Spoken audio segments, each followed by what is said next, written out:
All right, welcome back to your fifth lecture notes.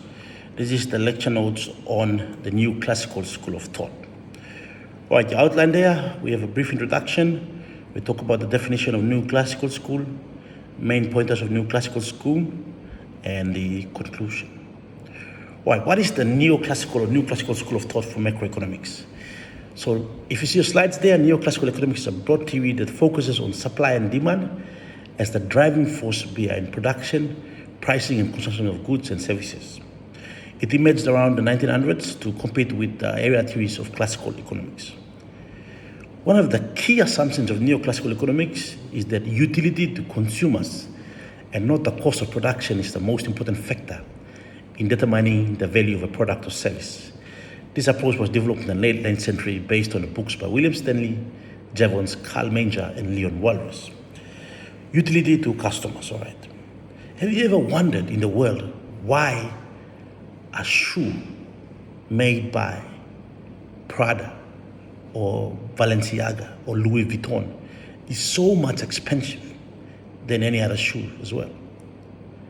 The reason why is that there is this perception that utility to customers, that only the rich and the multimillionaires can afford branded clothing, you see? So when these people come into shop, it's not like when you and me go into second hands and we compare, oh, this is 5 kina, this is 10 kina. They just come in and say, I want this, regardless of the price. As a result, that utility to consumers, it doesn't matter how many hours put into making the shoe, cost of production, labor, factories, all these things. No, it's how much the customer wants to buy. You never know. These shoes can cost $300 to make them and can sell for $5,000, $6,000 because of the utility to consumers. So the new classical theory is based on the sense that there must be utility to consumers and not the cost of production that determines the value of the product.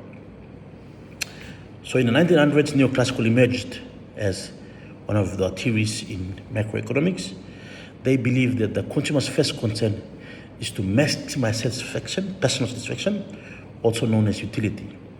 Therefore, they make purchasing decisions based on their evaluation of the utility of a product or service. This theory coincides with rational behavior.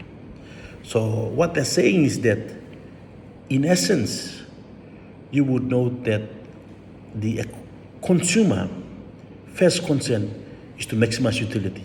What satisfies me, or what do I take out of it? As a result, they make their decisions based on the utility of that product.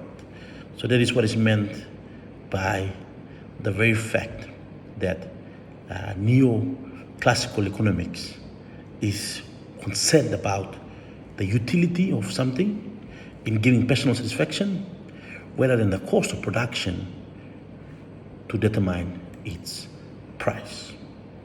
All right, so let's look at it for examples. For instance, the Louis Vuitton bag.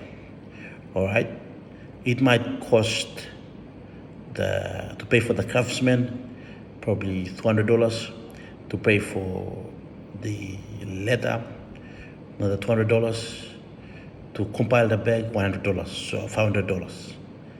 But when they sell it, they'll sell it for $5,000. Imagine the profit margin there. And when they sell it for $5,000, Beyonce, Tyler Perry, all these millionaires walk in and say, I want that bag, it looks nice.